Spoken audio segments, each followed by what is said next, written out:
Mening ismim Dipa. Men Chattisgarhda yashayman. Men 25 yoshdaman. Ota-onam va qaynog'im bilan yashayman.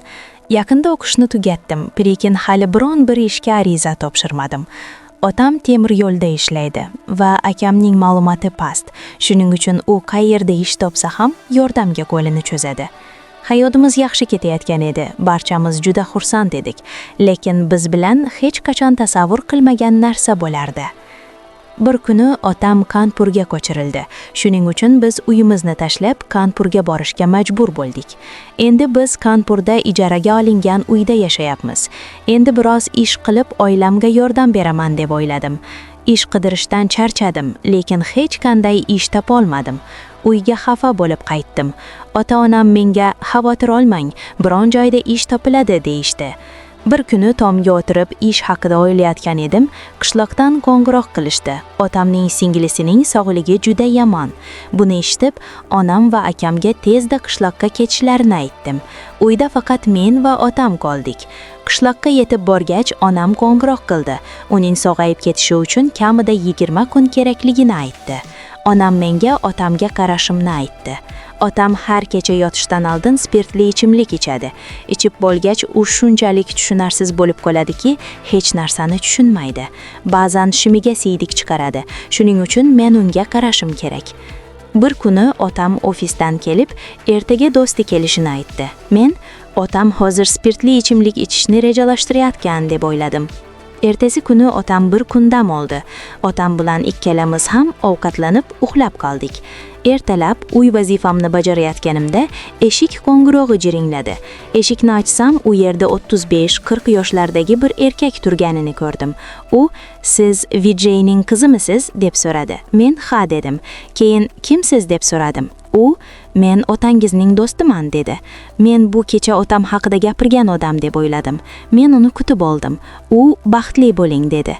Keyin uning menga biroz boshqacha qarayotganini payqadim. U mening tanamga qayta qaradi. Balki u menga shunday qarayapti deb o'yladim. Shuning uchun unchalik e'tibor bermadim. Shu payt otam kelib, "Xush kelibsiz" dedi. Ikkalasi bir-birini quchoqlashdi. Men ham ularni ko'rib xursand bo'ldim. Dadam menga "Dipa choy damla" dedi. Men choy damlaganiga bordim. Ikkalasi ham gaplasha boshladilar. Choy damlaganimda ikkalasining ham kulayotganini ko'rdim. Avval dadamga choy berdim, keyin uning do'stiga choy berganimda u yana ko'kragimga qaraganini ko'rdim. Keyin u "Vijay, qizingiz ancha katta bo'lib qoldi. U necha yoshda?" dedi. Dadam qizi 25 yoshda ekanligini aytdi. Do'sti uni tez orada turmushga berishi kerakligini aytdi. Buni eshitib, ozgina jilmayib xonamga kirdim. Dadam va uning do'sti kun bo'yi gaplashishdi. Kech kirganda bugun ikkalasi ziyofat qilishadi deb o'yladim. Dadam menga "Dipa piyoz to'g'rab likopchaga namkin olib kel" dedi. Dadam bir shisha ichimlik olib oldiga qo'yganini ko'rdim. Ikkalasi ham stolda o'tirib ovqatlanib ichishni boshladilar. Dadam ko'p ichimlik ichmasligidan qo'rqar edim. Ikkalasi ham asta-sekin butun shishani birga ichishdi. Ikkalasi ham mast edilar va hech narsani sezmasdilar. Dadam har kuni ichardi. Shuning uchun qandaydir yo'l bilan uni uyga olib borib uxlatib qo'ydim. Lekin do'stining mastligi shunchalik kuchli ediki, hatto uyga ham qaytolmasdi. Men uni otamning tengdoshi deb o'yladim va bugun uyda u bilan uxlayman deb o'yladim. Uni uyga olib ketishga harakat qildim, lekin u shunchalik og'ir ediki, men uni jilovlay olmadim. U o'ziga nimadir deb pichirladi. Qattiq harakat qilsa ham o'rnidan tura olmadi. Men o'yladim. Men yana o'rindim. Uni ko'tarishga juda ko'p harakat qildim. U to'satdan ikki qo'lini belimga qo'ydi. Men uni juda mast edi deb o'ylagandim. Shuning uchun ham shunday qilyapti. Lekin u sekin qo'llarini ortqamga qo'yib, qattiq bosa boshladi. Men "Aka, nima qilyapsiz?" dedim va to'satdan itarib yubordi. U divanga yiqildi. Men uni juda mast edi deb o'ylagandim. Shuning uchun ham shunday qilyapti. Uning xatti-harakatlarini ko'rib qo'rqib ketdim. Tezda uni divanga yotqizib, ustiga choyshab qo'ydim. Keyin xonamga kirib uxlab qoldim. Ertalab erta uyg'onib, otam bilan uning do'sti uxlayotganini ko'rdim. Choy damlab, ularni uyg'otib choy berdim. Ikkalasi ham tetiklashgandek his qilishdi. Otam xizmatga tayyorlana boshladi. U menga "Bar nonushta tayyorlab olib kel" dedi. Nonushta tayyorlab olib kelganimda, otamning do'sti ko'kragimga qayta-qayta qarayotganini ko'rdim. Uning nima uchun bunday qilayotganini tushuna olmadim. Nigohimni tushirdim. To'satdan telefon jiringladi. Akam qo'ng'iroq qilayotgan edi. U onamning ham, ammamning ham sog'ligi yomonlashdi. Tez orada qishloqqa ketishingiz kerak dedi. Men otamga aytdim. Otam, siz yerda qoling, men qishloqqa yolg'iz boraman dedi. Men, dada, men qanday qilib bu yerda yolg'iz qolaman? Men qizman va qo'rqaman dedim. Otam, xavotir olmang, do'stim ta'tilda. Unga ham xona kerak. Men qishloqdan qaytgunimcha shu yerda qoladi. Otamning do'sti, mayli dedi. Otam, qizimga qara, men hech qanday muammoga duch kelmayin dedi.